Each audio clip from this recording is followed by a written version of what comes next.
Hello, everyone, and thank you for attending today's webinar, The State of Trade, the Trouble with Brexit and Trucking. Before we begin, let's cover a few housekeeping items. On your screen, you will see a sidebar to the right of the main stage. If at any time you need assistance during the live webinar, please message us in the help chat located on the sidebar. You can ask questions through the Q&A tab throughout the webinar. We will try to address those at the end, time permitting. Those questions will only be visible to you and to our Flexport team. A copy of the presentation slides can be found at the top of your screen in a tab which appropriately entitled slides, I believe. And also, we would point you towards our annual event coming up, Forward 21. It will be happening October 19th through 21st, and we would like to invite all of you to join us for that. How, you ask? Well, a link to register will be sent via the public chat. Also, last but not least, an on-demand version of this webinar will be available shortly after we conclude and can be accessed using the same link that you used to get in the first place. All right. Today we are going to be talking about trucking and Brexit. First, though, as usual, we got to do something to make the lawyers happy. So let's do the legalese. There you go. Please do keep in mind that all information provided in this webinar is presented based on the situation at the time and may not be customized to your specific situation. That said, on with the show. I'm Phil Levy. I am Chief Economist at Flexport, and we have a panel of experts today to help guide us through what's going on in Europe. We have, I'll go right to left here. We have Joe Knight, who is manager for Intermodal Procurement in Flexport's European team. Joe, thank you for joining us. No problem. Good afternoon. Good afternoon. And Chris Rogers is one of the newest additions to our team. Thrilled to have him with us. He is Flexport's principal supply chain economist. Chris, welcome. Thanks very much, Phil. All right, so let's talk through what's on the agenda. So we are, at least from my perspective, looking across the pond and taking a look at all the goings on in Europe. So specifically, we'll take a broad view of the state of trade in Europe, focus in a bit on Brexit, where there's a lot of action, and then even more specifically, right out of the headlines, we will look at the state of trucking in Europe.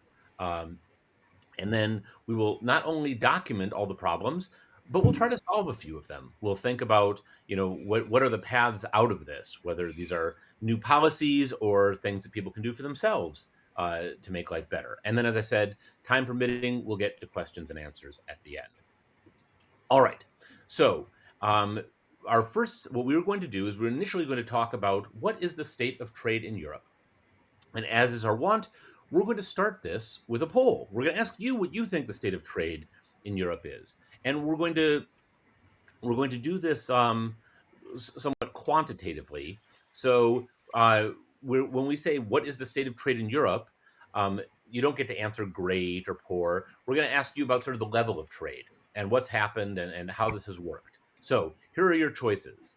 The state of trade is well below pre-COVID levels. It is close to pre-COVID levels. It is well above pre-COVID levels. Or I don't know. That's why I'm listening to this webinar. That got abbreviated, but that was our intent. So in any case, we invite you to vote to register your opinion. I will too, because that's the only way. Actually, I'm going to put I don't know, because that way my expert colleagues can tell me. But where do you think things have gone? It's been a wild time. We've had clearly the COVID pandemic, but then also the Brexit turmoil. And so on balance, where has this left us? There's no charge for voting. We won't tell anyone. Well, we'll tell you only in aggregate, but individually, we won't say what you say. We've got a lot of votes in. Thank you. I'll hold this open a little bit more. And then we will pose this question to our experts. All right. So final chances to vote, going once, going twice, and there we go. So we have a plurality who says that despite all the turmoil, the state of trade in Europe is actually above pre-COVID levels. But this is by no means a universal opinion. We've got some thinking below, some thinking we're close. There's those of us who are just curious. Chris, sort this all out for us, please. What is the state of trade in Europe? Yeah, thanks, Phil. Thanks everyone for your votes there. I'll give the statistician's answer and say it depends what you're looking at. I think the simple message is that trade is certainly better than it was last year, but we're not back to pre-pandemic levels in all instances and in all places. I'm going to separate the stats for the European Union from the stats for the United Kingdom. And the chart here just shows you a few numbers that we'll play around with. For the European Union in July, which is the most recently available data, and if there is an issue there, that's quite lagged data considering where we are right now. But total trade for the European Union has increased by 14% year over year. So that's trade with everywhere outside of the European Union. So that's good, right? It's back above the level that we were at during the pandemic. However, it's still 1% below the level it was at in July of 2019. So, comparing back to pre-pandemic levels, the EU's trade with the rest of the world is still not there yet. So if you said close to pre-pandemic levels, then you more or less got the right answer as I would think about it. I think what is important to note, though, is that intra-EU trade, so between the EU member states, is already well above the levels it was at both last year and in 2019. So it's very much an external trade issue or a globalization issue rather than a state of the EU as such. Now, one of the important points to note is the second set of bars there is trade with the UK. And trade between the UK and the EU is only up by about 1% versus last year, and it's down by over 10% compared to 2019. And frankly, but I think we can blame most of that, but not all of it, most of it on Brexit, and I'll talk about that in a minute. Trade with the US is improved by 12% in July, so that's good news, right? Except a lot of that is driven by trading commodities. And obviously, there's some very weird things going on, not just with commodity flows, but with commodity prices as well. Again, we can maybe talk about that later on. But as of right now, that's been a real tailwind for trade activity. I think one notable point is trade with China. Now, that's only inched up a little bit by around 1%, but that's because we were already in a consumer-led boom in terms of the trading goods a year ago. So we're kind of holding station versus that. Now, we managed to get this far through the call without talking about the pandemic and the impacts of the pandemic, and we would be remiss to have a call without talking about that at least once. And I think we can see in some of the trade with Southeast Asia some of the impact there. Obviously, there's been a lot of factory closures that have been occurring, particularly in Vietnam and Malaysia, and that has had an impact on trade activity. So imports from Vietnam actually are down slightly year over year, despite that kind of boom we're seeing in consumer goods. So for the EU, doing well internally, more mixed externally, but we'll blame the UK for that. If we go to the next slide and look at the UK specifically, trade with the UK is really being driven by a mixture of Brexit and non-Brexit issues. The chart on the right there is showing you trade with the European Union. Trade in July, again, just to keep the same month, slumped by nearly a fifth in this July versus July of 2019. Imports slipped a little bit by about 5%. Now, what's going on there? One of the reasons why UK exports to the EU have fallen is because the trade barriers have gone up as a result of the Trade and Cooperation Agreement, so the new customs barriers. But the UK hasn't been as strict in terms of putting the barriers up coming the other way. So you've got a bit of an asymmetry going on there. Where there has been a decline in imports, though, it's really been driven by three sectors. Firstly, imports of vehicles. They're down by nearly a third. That largely reflects the kind of global shortage we've seen in semiconductors. And if you looked at trade with the EU, between the EU and the US, or the US with Japan, you'd see similar kind of trends in terms of the impact on reduced automotive shipments. Second area is shipments of food. They're down by about 13%, and there's been plenty of headlines about food trade flows in and out of the United Kingdom that we can get to maybe later on. The one disturbing area, though, is that UK imports of medicines are down by nearly a fifth, and that's despite the pandemic. And there's partly a bit of a shift there, so more stuff coming from Switzerland, India, and even China.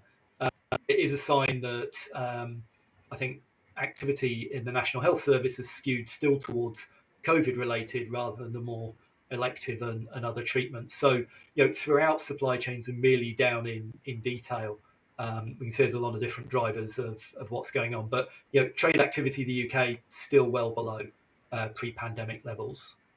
That's probably enough statistics, Phil. I'll throw it back to you. No, that's great, and I want to ask Joe about this in a second. Before I do, though, Chris, let me come back to you on the and we're going to focus in on the UK a bit more. So let's stick with continental Europe for the moment. You said we were seeing a lot more intra-European trade. Do we have a clue as to why this is? Is this the reordering of supply chains? Is this a deliberate policy move, or is it just too soon to tell? Yeah, so I think it's there is a degree of goods that would have gone to the UK are now being consumed internally. So it's Hmm. not that farmers are making less and manufacturing's happening less. So I think that there is that realignment in there. There are these kind of longer term trends with regards to onshoring within Europe. It's probably a little bit soon to talk about that in detail, but we are beginning to see some of that. I'd also say that the elevation in commodity prices now versus last year, particularly with regards to energy, has helped as well. So you think about it, a lot of natural gas comes in from the Netherlands and is distributed around Europe. So I think that's probably helped matters as well. Okay, thank you. Hey, Joe, you're seeing this stuff on the ground with Flexport's customers. Does this match? We've seen a bunch of statistics. How does this fit with what you're seeing? Well, yeah, I mean, we see our customer base really busier than ever. I mean, we're very lucky to work with a lot of successful, fast-growing customers, and I think a lot of this retail demand that's come accelerated because of the pandemic, possibly. We're seeing that really now, driving more and more demand, and I think also if you look at how hard it is to get something moved from A to B now, it probably feels like you're moving 5 times as much to move one container.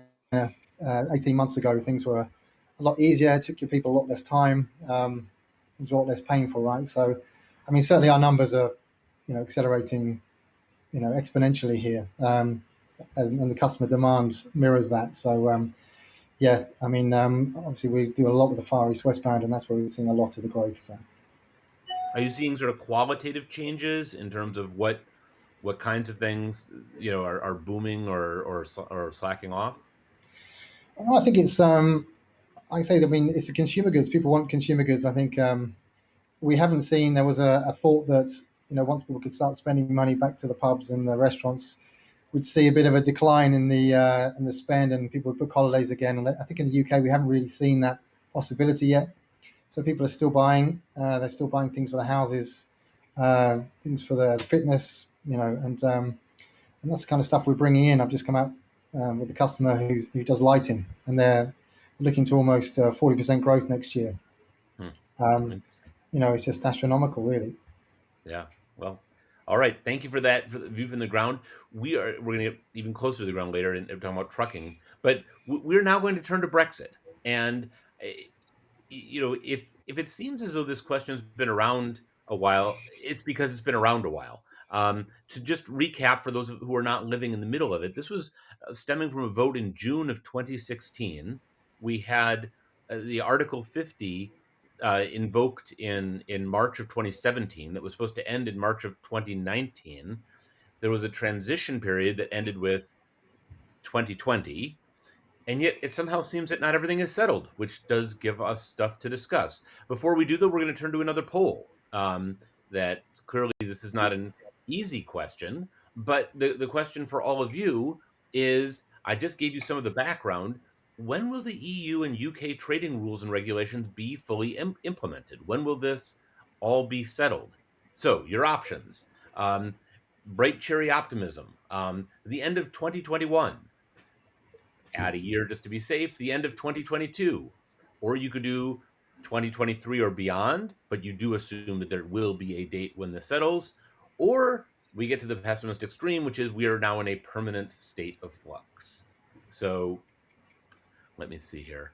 I will make my guess. All right. We've got lots of votes in, and I'll wait just a moment or two more so people can register their opinions. Thank you, everyone, for participating. We do very much value hearing what you have to say and what you think about this. Um, it does seem that optimism is in somewhat short supply at the moment. All right, let's go with that then. The so the optimism tends to be the end of next year. We've got a large plurality for 2023 or beyond, and then at least a quarter of our respondents who said, "No, no, this is it, permanent state of flux." So, Chris, please explain, when will this all settle down? Sure.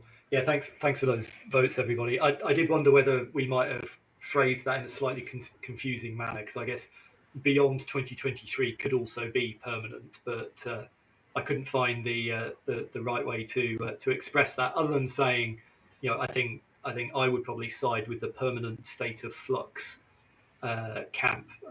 You can say to a certain extent, being people who work in trade policy, that we're incentivized to say it's all going to be horrible forever, and you therefore need ongoing advice about state of trade policy. But I think the bitter experience, as you alluded to, Phil, that we're 5 years on from the vote, and obviously there was a couple of years of machinations before the vote actually happened. The fact of the matter is that negotiations in trade deals always take a long time, and unlike a lot of trade deals, this one's not finished yet. So we go to the next slide. I think there's a few items that I'd want to consider. I think I'll just give it a little bit of background, actually, because I think a lot of our attendees today are maybe less familiar with what's going on. So the baseline document is the Trade and Cooperation Agreement that was released in December. It's quite lengthy, like a lot of trade deal documents. Phil and I have read, possibly not in as much detail as we could or should, but have read a lot of these documents around the world, whether it's USMCA or CPTPP. The TCA is no different, just over 1,200 pages. But it doesn't, even with all of that heft, doesn't cover details on all areas. So, for example, a lot of the rules on services industries have yet to be nailed down in any way, shape, or form. Many of those have got to be worked out for some industries to continue on a viable basis. And what we've tended to see so far, and this goes, I think, for European Commission negotiations generally, not just with the UK, but there'll be a lot of horse trading. There'll also be a lot of brinkmanship. There's been no shortage of deadlines set as as we've gone along. And we'll see also plenty of threats of walking away. That's slightly different to brinkmanship, in that there's kind of a particular article within the TCA, Article 15, I think it is, that allows either party to go, this is no good, we're going to start blowing things up. So there's a long way to go on the negotiation side. There's also a lot of systems, and Joe can maybe talk about this later on, but there's a lot of kind of customs and handling systems that are being put into place, that are still being worked through. The second issue I'd address really is the Northern Ireland Protocol. There's been 2 delays already in applying the full rules for trade between the mainland of the United Kingdom and Northern Ireland, and those have now been delayed indefinitely. So I dug out the little infinity symbol there, while negotiations to work out what the future should look like for the trade across that particular border. So just to explain that, the protocol basically means that goods moving from the mainland to Northern Ireland are treated in the same way as if they were coming from a third-party country. So effectively, the Northern Ireland is kind of inside the EU from a customs perspective. It's not quite how it works, but that's effectively what it is. And that has led to a lot of disruptions. It's led to a lot of costs. It's led to a lot of trade diversions. For example, there's been some estimates in the press that around 200 firms on the mainland United Kingdom have stopped servicing Northern Ireland altogether because it's just too complicated and too uncertain. And the situation's been particularly fraught for food and medicines. Food, because obviously they're very time sensitive products, medicines, because there's a lot of other regulatory issues around there as well. The two sides' aims, the UK and the EU, unfortunately appear incompatible, and that's one of the reasons why I'd be in that kind of permanent state of flux, because this is one of those areas that, even if it's sort of resolved now, there might be another fudge or another backstop arrangement. So the UK have said they want to remove undue friction on products that are staying in the UK with the use of a self-certification system for UK traders. Now that's all well and good, but that's a very high level of trust required that the EU might not be willing to allocate. The EU, on the other hand, have said, look, we're happy to wait while you sort out whatever technical systems you need, but you, the UK, signed the Trade and Cooperation Agreement, you signed the Northern Ireland Protocol. You don't just get to back away from it because you didn't like what you signed back last winter. So, the EU have mentioned they'd like to get to a deal by year end, but given how we've seen earlier negotiations go, that seems optimistic. The third item, I think, is the ongoing risk that policy decisions can lead to formal disputes. So, what do we mean there? Effectively, the EU, for example, plans to subsidise new semiconductor factories or fabrication facilities. If the UK doesn't like that, then they could appeal against it as a state subsidy within the Trade and Cooperation Agreement, and that can lead to the implementation of tariffs and all the kind of good things that you see with tariff-based disputes and all the disruptions that causes. So that's another form of flux. And then the final form of flux that's, I think, going to keep complicating matters is that there's going to be an overlay between the EU and UK relations and the UK's desire to do overseas trade deals. The UK replicated most of the EU's existing deals, but it may want to change them. And obviously, the EU will have this concern that the UK, in potentially having a beachhead, particularly via the Northern Ireland kind of beachhead, if you like, could prove to be a chink in the EU's regulatory armour. I think the area to watch there is the United States. We're not going to see, I think, a full US-UK trade deal, but I wouldn't rule out a more limited scope, particularly with regards to goods. So, there's lots of issues there that I think are just going to keep bubbling along. They're going to make life complicated for people operating supply chains, not just between the EU and the UK, but between the UK and the rest of the world as well.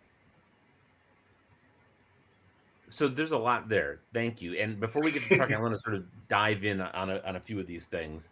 So first, I'm going to pose a deliberately difficult question for you, which is, of the challenges that we have seen in the working out of Brexit, how many do we put in the bin of we knew this was going to be difficult, we just postponed it as long as we could, versus how many were, ooh, we never realized it was going to be this tough. This is a bit of a revelation. Well, it depends on who we are, and I guess I couldn't speak for what the British government knew at the time and what they were hoping no one had noticed. I think it is notable that there was really no discussion of the issues around Northern Ireland, and this matters, by the way, for those who aren't aware, because there'd been the troubles, the conflict between various parties in Northern Ireland and the Republic of Ireland that was settled by the Good Friday Agreement. There's to be no hard border between Northern Ireland and Ireland. There was no discussion of that. Bearing in mind, as you said earlier, Phil, the referendum was in 2016. There'd been discussion 2 years before that about the referendum. Then we had, effectively 4 going on 5 years of negotiations. It was only really in 2019 that this discussion about the Northern Ireland question came up. So I think there are a lot of things that were maybe not considered. I also think there was a degree of wanting to just get a deal done on both sides, and therefore a degree of leaving deliberate ambiguity and things that could be sorted out later. You would never see in another trade deal that sort of effect. Why? Well, this is really the first big trade deal that's a negative trade deal. So a deal because somebody's leaving a trade block, not because they're joining a trade block. Normally, if you're joining a trade block, you're taking barriers down. Agreeing how to put barriers up, I think, is more complex. I also think there's probably a degree of willingness on the European side to show how difficult it is to leave a trade deal, how difficult it is to leave the European Union. It's no secret that some of the Eastern European states who joined more recently have not been wholly satisfied with their experience. And I think UK's experience of now leaving the EU will lead anybody who's thinking of leaving a trade bloc around the world thinking much better of it. So that's really helpful. So when businesses are making investment decisions, they have to be forward looking. They have to think, okay, am I going to open keep a retail presence in Northern Ireland? What am I going to do? How are you seeing businesses dealing with this sort of uncertainty in their investment and their planning? Yeah, so I think the first thing that we've seen is that companies have hung back on making their long term decisions. I mean, we can talk about how it all plays into long term, kind of supply chain decision making globally, maybe a bit later on. But I think the decisions are very much around: is it worth continuing to do this piece of business that we've been doing so far? So I made that point about how we're seeing fewer firms from mainland UK wanting to sell into Northern Ireland. We've also seen a lot of European firms say actually it's not worth selling into the UK, and vice versa. So it's almost expressing that uncertainty as it's an additional cost of doing business. So let's just not do that business. When in So doubt, I pull think back. that yeah. Okay, interesting. Last thing before we turn to trucking, I wanted to ask. You mentioned the U.S. UK with some skepticism, and I share that skepticism. That I don't think that's likely to happen. We have our own problems to deal with here, and trade does not seem to be at the top of the list, or getting trade agreements through. We don't have trade promotion authority for one thing. What about the TPP? Do you take that seriously? The UK has said it would like to join. That would be a very significant thing if it did. Is that worth watching? I think it is. I mean, it's an illustration of the fact that the UK, in many instances, as a smaller country, will have to be a deal taker. Putting aside the issues about, will they have to rename it because obviously the UK is not on the Pacific. There's a question there is what's the point of getting your freedom from another trading bloc if you're just going to join a trading bloc without having any negotiating power? I think it's very different. In the case of China, for example, it said recently they want to join CPTPP. They may have some leverage to get the rules changed, but I think the UK could join relatively quickly if it accepts the rules that are existing there. I think there is an overlay, though. We're getting now a lot of these multilateral trade deals starting to overlap. So, for example, if the UK joins CPTPP, it's picking up a free trade area with Canada and Mexico. So, if it was Yep. then negotiating with the US, where does that leave USMCA? So, I think there's those issues to be considered. Certainly, I think the Johnson administration has wanted to show that they are getting on with doing these deals, and it's certainly, I guess, easier to just join TPP than to try and sign a whole bunch of deals with smaller countries. Bear in mind, obviously, there's already a degree of trade freedom with Japan already, is the single biggest country within TPP. So, yeah, I think it's one that will probably get done. But it's an illustration, and it'll be an illustration maybe of the UK's trade dealing capabilities Yeah. that we should see in the next year or two. Well, that'll be something to watch. Joe, we've been talking about these things in sort of somewhat of high level abstractions. Let's get down to where the rubber hits the road. Let's talk about. So these things are obviously they're changing regulations. They're changing the way logistics work. And of course the distribution of goods. What have you seen with recent changes? Well, in terms of how the world of trucking or haulage has gone in the UK, I think it's I think you don't have to look far in some of the press to see some more colourful language that I won't be using today. But it's made things exceptionally difficult. Bear in mind, in trucking in the UK, we've had some pretty systemic problems for a number of years. So that aging driver workforce, estimates 55, 57. We've had infrastructure problems. Our ports don't operate too well. We have congestion on the roads. Takes away efficiencies when you have those issues. We don't have enough people coming into driving. We haven't had for a while. It's not been an attractive career path in terms of wages, suppressed for a number of different reasons. And then we've had a number of things and then really accelerated our problems. So we've had the government changed some tax legislation called IR35, which effectively cut drivers' wages in a swoop. You could argue making them pay taxes they should have done, but I'm not so sure that would be fair. And then you've had the impact of COVID, which undoubtedly has had an impact. It's reduced the number of tests we can get people through in terms of the HGV licenses. And it's also probably accelerated some retirement, I guess. People have had a look at their lives and sure we've had time to contemplate. And if you're a 55-year-old lorry driver away for 4 days a week, being treated pretty badly at some warehouses with no real infrastructure to stop, good facilities in the UK are hard to come by for a guy driving a truck, I think it's fair to say. And you probably accelerated your retirement plans slightly. And then what we've finally done is kicked away our crutch of overseas drivers.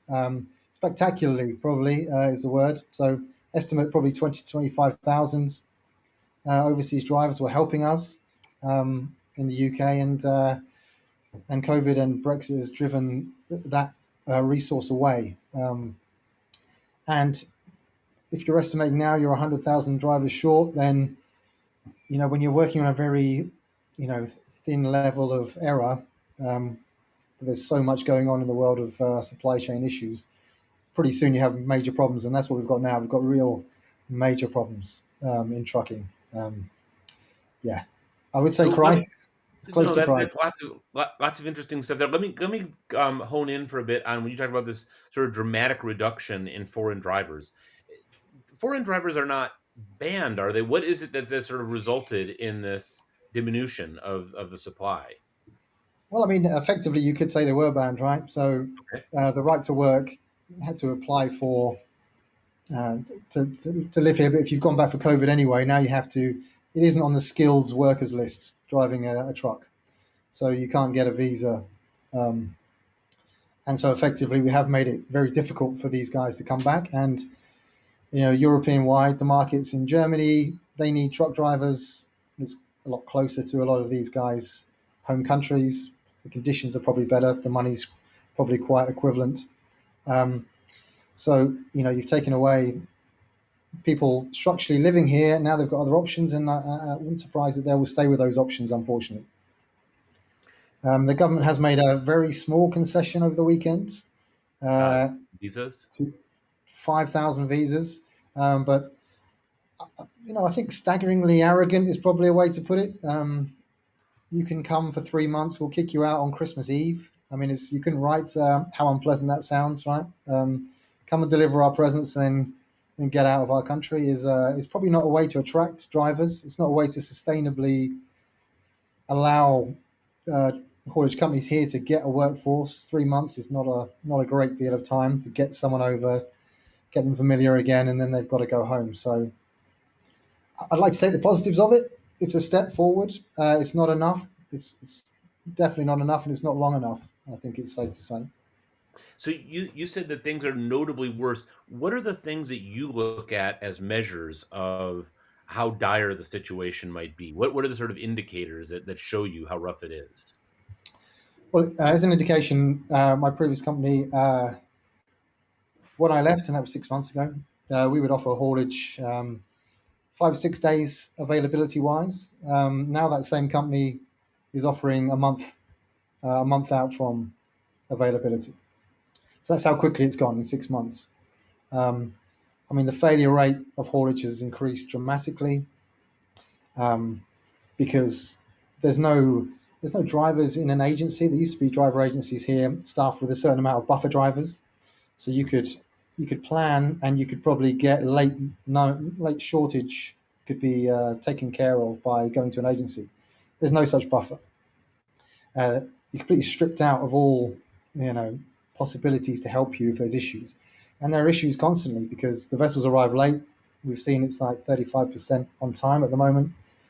It throws everything out, going to different ports. To get cargo out of China, you have to go into a variety of different ports in the UK now. So you're spreading the load, but that spreads the availability of these hauliers to cover all these different weird and wonderful locations. So yeah, I mean, I think if you looked at every metric, unfortunately, availability, on time, failure rate, I think all of it is pointing in the wrong direction, sadly. And has this played out just in shortages, in costs, in both? How is what are we seeing in the market? Yeah, all of it, I think, all of the above. So I think we're having to be a lot more flexible. We're having to really work with customers to find the exact sort of sweet spot for delivery points, where whether it be the afternoon, the evenings, drop and swaps, mornings, to try and stretch the resource that we have in the country. And I think talking to one of my suppliers, they've increased wages 4 times in the last 4 months to their drivers, and that obviously has to pass through. It's quite a low margin industry, and that's passed through to us. And considering drivers being put upon for so many years, I think I have sympathy that now you'd make hay while the sun shines, and that's what a lot of people are doing. And I can't say I particularly blame them. I'm just hoping out of all this chaos that becomes a level of payment that makes people want to join the industry. Well, and we're gonna turn shortly to sort of what comes next, what might come next. First, though, I did promise you that we would not spend the whole time talking about petrol or gasoline for those on the other side of the Atlantic, but we'd be remiss not to mention it. So, what is all this queuing up at petrol stations? Well, yeah, you can't make it up, right? I think it's ironic that you can't get enough drivers, so therefore you're trying to starve the ones who can drive of petrol to drive the trucks. It's a classic, in my view. It's not the HGV driver issue as such. It's more of a kind of run on the bank. If everyone wants petrol at the same time in any country, you're going to have a problem. And the way things have been portrayed, and we've seen shortages because of pandemics and in shops, etc. As soon as there's a kind of a sniff of an issue, then people all went to get petrol, and the system is not designed for that, right? And then it's compounded by the fact that if you were at a petrol station before, I believed you could ring up 1 or 2 days ahead, or there's some self-monitoring where you can see how the stocks are doing, and you'll get your own delivery sort of scheduled by your supplier. There isn't the buffer of ADR qualified hazardous tank drivers to fulfill this demand. There is the petrol here. It's just that not everyone can have it at once, and I think it's for those of us in the UK reminiscent of the toilet roll issue we had back in the pandemic. Once people realise that there will be toilet rolls, then there are toilet rolls. It's kind of a self-fulfilling prophecy. Yeah, So and the my hope media is is a very graphic depiction of supply chain issues. Yeah, it's a very real issue at the moment. It's very tangible. I'm hoping it's easing. It seems to be easing slightly.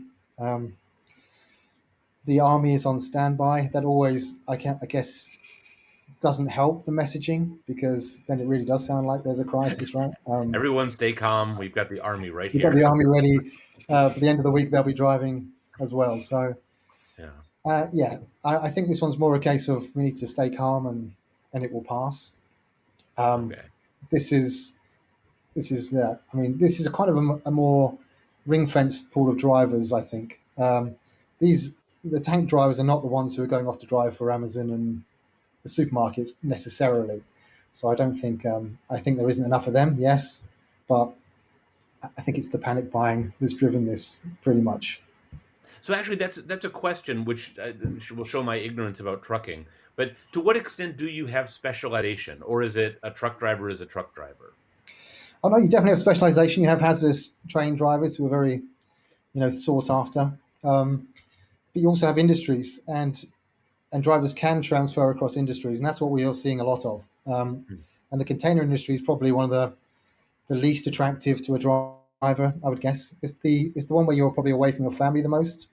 Okay. Whereas if you go and drive for a bigger supermarket, you can still drive the same kind of rig, but you're back home. You're getting more money. They're paying now for you to come and join them. They're paying you retention bonuses, and it becomes a lot more attractive. So when there's a lot of drivers, people have to, get in the truck, go down to Southampton, wait 3 hours to get loaded, get caught in traffic, get rejected from a warehouse, then sleep in a lay-by. Not so attractive, right? Especially when you're getting paid less than if you just went and drove, guaranteed less than 200 miles for, delivering milk to the bigger DCs. And again, so we lost a lot of drivers from the container industry into the distribution industry, effectively, and the food and drink industry. Interesting. All right. Well, we can't leave everybody at a down note. We're going to talk about solutions in a moment. Before we do, we're going to run our final poll, and we're going to see what people think. I believe about where this might all go. So, um, again, another measure of optimism. If you look at the current congestion in logistics networks and uncertainty over trade policy, um, do you think that this is a long lasting thing? Does this matter for long term supply chain decision making? Possible answers are no, this will all blow over soon. Yeah, short term coping tactics, or we're going to see policy. Yes, there's policy change and investment. Um, so, uh, temporary, transitional, or yeah, this is a big deal. Let me ask everyone to register their opinion. Um, I'll see what people are saying. Okay, so again, it's all going to blow over soon. Short-term thing, it's real, but it's this, and then requires a policy change and investment. This is a bigger deal than that. So escalating importance, I think is a way to interpret all of this. All It's right, quite thank you for everyone who's voted. We've got some. I, I think this is the general consensus seems to be that it's a fairly big deal. Um, so if we do need to then sort of cope with all of this, I will toss this out. Chris, I'll let you go first, but we'll sort of have this as an open discussion. How does one cope with all this? Yeah, it's interesting because in many regards, I mean, we're not going to talk about petrol the whole time, but the petrol crisis kind of drops into this a little bit as well, right? Because on the one hand, it will just blow over, people will stop panicking, but it's happened because of some long-term systemic issues. It's just the way the industry has been constructed is to manage to the average, not manage to the peak. And the question comes as to, is it worth having a bunch of hazardous truck drivers or hazardous materials handling truck drivers? It's not the truck drivers that are hazardous. Just hanging around waiting just in case somebody says something daft about petrol. Of course it's not.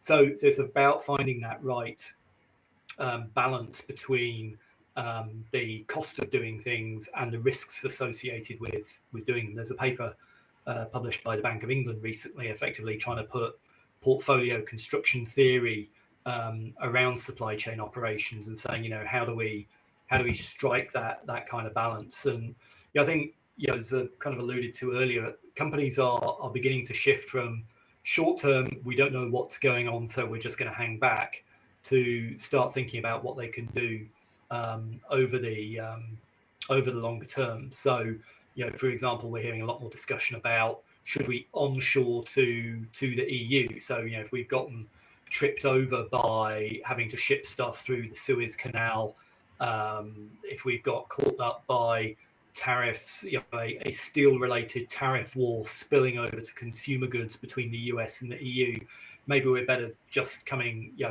onshore to the EU. And this is a global concept as well, by the way. Obviously, we've seen similar conversations, US, China, and do we bring manufacturing into North America rather than elsewhere? So it's a discussion going on everywhere. But I think there is a lot to be said for being in the EU for the EU. Possibly makes less sense to be in Europe, in UK for Europe, because effectively you've still got transportation risk, you've still got regulatory risk, you've still got political risk. But there are, plenty of other strategies that companies can follow. Logistics management, of course, being Flexport, we'd have to run this one up the pole. But I think we are being see a willingness that logistics isn't easy, it isn't cheap, and it is a board level issue. It's not just something that, we've got guys down on the shop floor who are waving the trucks off and that's it.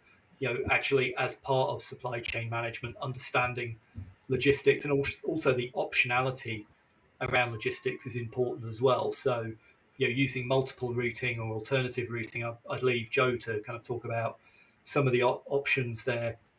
I think there's also a lot of risks to consider as well. So, onshoring does need to be taken against the backdrop of the global policy upheaval that we're seeing at the moment. So, is it better to onshore to Europe at the moment because of the US-China trade war and the EU being drawn into that in one direction or the other?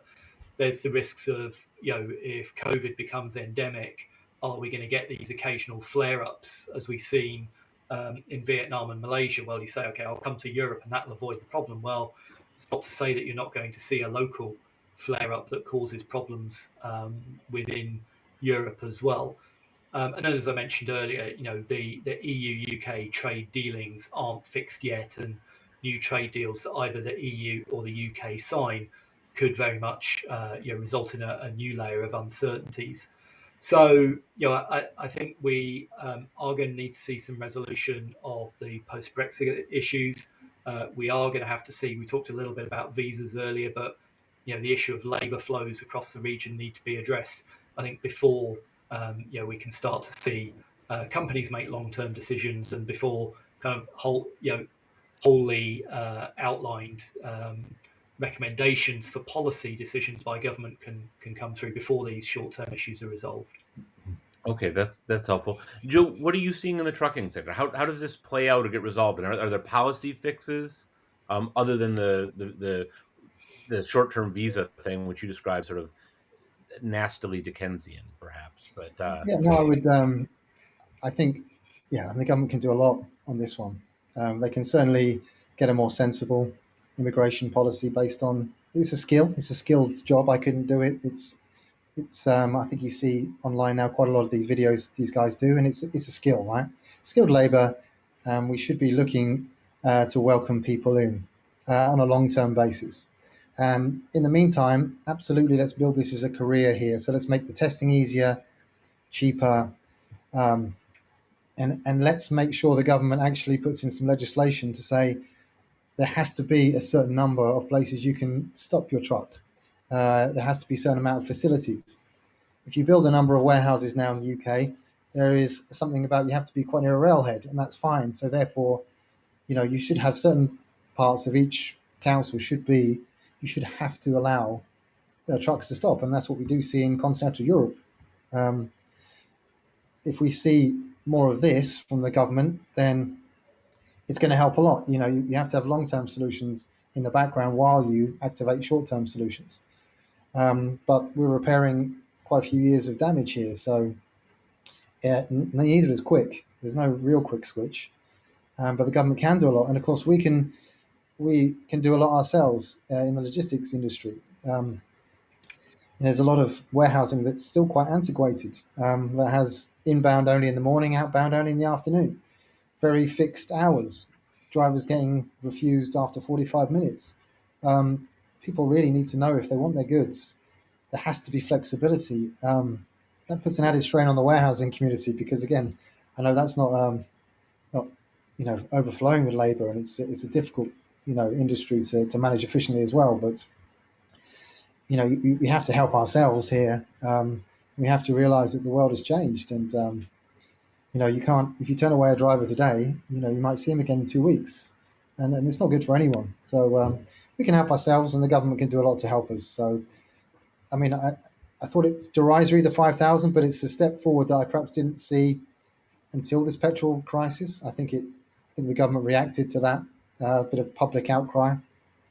So I'm hoping this kind of the door is open to a bit more structured policy change by the government. Yeah, Well, we'll see what comes up with that. Chris, I wanted to turn back and maybe zoom out. We sort of now focused in on the UK. And you talked about, how one invests to address the European market. What about Europe as a global player and the sort of relative attractiveness of investing in Europe versus investing in the Americas or investing in Asia? Certainly, I don't think neither the UK nor Germany nor France imagines itself as sort of a local regional player. How do you see developments there? Yeah, so I think we have seen some pretty clear signs that Europe has become a more attractive inbound destination for new businesses. And in fact, we're doing another conference, our Forward Europe conference, in a few weeks' time. We'll dig into this in a bit more detail, but we have already seen US based, particularly direct to consumer firms coming to Europe. And I think what they're seeing there is, firstly, the relative ease of doing business, setting up businesses, maybe to a certain extent looking through the current issues from a logistics perspective. But in terms of numbers, foreign direct investment from the US to Europe was very nearly $200 billion in the past 12 months, and it was effectively a net zero in 2019. So we have seen very much a turnaround there. So, I think in terms of places to do business, interest already being there, it's Europe's doing well at the moment, but there is a major complication out there.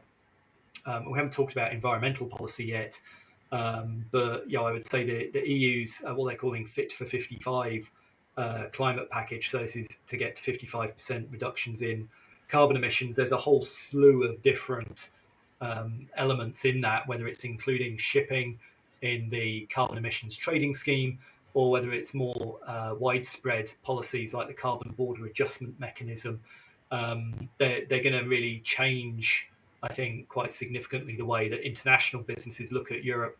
The carbon border adjustment mechanism is basically a tariff based on what your carbon emissions are wherever you're manufacturing your product. So if you're in a very carbon heavy economy selling into the EU, you'll have to pay a lot more. So that brings this whole concept of, do I move to Europe? Do I sell to Europe at all? Number one, because if it's going to be really expensive, I might not be competitive. Or number two, do I move my manufacturing there as well? Clearly, Fit for 55 is about the environment, but it might have that nice corollary of seeing more investment come into Europe, particularly in manufacturing, and everybody loves manufacturing jobs. So, I think it's become more attractive. It's not without its challenges, but there are some fairly big unknowns, and I'd say environmental policy is the main one. Yeah, that is big. And we're actually, I think it's this week we're having EU-US discussions to see whether one can lower the temperature of some things, such as steel, but the environmental will be an interesting one to watch. All right, we've got time for a few questions here. And let me direct this one towards you, Joe, which is, what effect do you think there might be for having some degree of autonomous driving? Is that going to affect? Do you see that as a major factor for trucking coming up? Um, Sadly not. I think, the dream is to have autonomous trucks running, delivering safely. I think we've got a long way to go. There is strides being made globally, and I think in your home country, I think there's a good chance of it, kicking in via a depot mechanism, where the longer distances on the road are covered by an autonomous truck. The problem with the UK is we have a lot less of these long straight roads. We have a lot of complication, certainly container movements. I think it's definitely the way it will go in the next 10 years. Will we see an impact? I hope so, but I think you definitely have what I guess would be a co-piloting system anyway to begin with, where you'd need drivers either ready to take over or to do the bits of the port or the bits of the DCs. Certainly, there's investment, but driving down a UK country road is a treacherous thing at the best of times. So I think the technology has to be spot on, and I think because of that, there'll be a lot of need. So if I was looking to join the driving industry, I think there's a job for you there for a number Okay, of years still. this is not near-term obsolescence. No, no, Okay, not at all. all right. Chris, let's move from trucking to the ports where they're picking the stuff up. What are we seeing? Maybe you can give us a bit of an overview. We hear stories about, say, LA Long Beach with tremendous queues. In the UK or the major ports of Europe, are we seeing similar congestion? How would you characterize the situation? Sure. I mean, I'll let Joe talk about this as well because I mean, obviously, getting stuff away from the port, you learn about a lot about what's going on in Yeah, the port. I think the point I would make though is that we're seeing a reduction in available capacity shipping to Europe, in part because there's more demand and higher rates elsewhere. So we have seen rates kind of across the board ramp up, but we have seen recently some of the ocean carriers have increased their routing on out of Asia, particularly to the US, and it's one of the reasons why obviously there's such a big pickup there. I think there's also some long term decisions being made about how to structure container shipping into Europe. We've seen both Costco shipping and Hapag Lloyd have made investments just in the past few weeks in buying port facilities. I think as a sidebar as well, the ports were facing challenges already.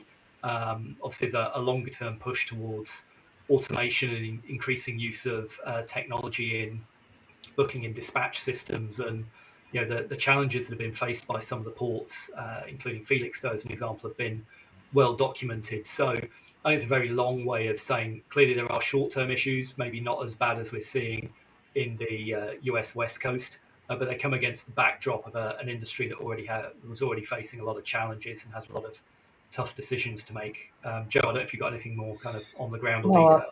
no, I'd say, I mean, yeah, we have seen issues in Rotterdam. The UK ports have been congested for a while, but I think nowhere near LA in answer to that question. The issue is the space the ports have to store containers. So when you have a few emissions or you don't get enough port moves, what we find here is we clog up quite quickly.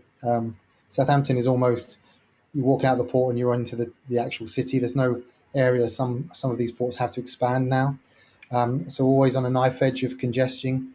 And equally, this trucking issue is causing, everyone wants the containers off the port so the port can then work more efficiently to be less congested, but we can't get trucks and you can't get availability of the VBS slots, the vehicle booking system slots, to get your trucks on to get off the port because they're so stretched trying to deal with the inefficiencies of congestion. So we've seen congestion in the UK ports for a few years, but it's not as visible as the 70 or is it 65 ships off the LA coast. No, it's not that visible. No, we're number one. No, sorry, no let me one there. give them right there.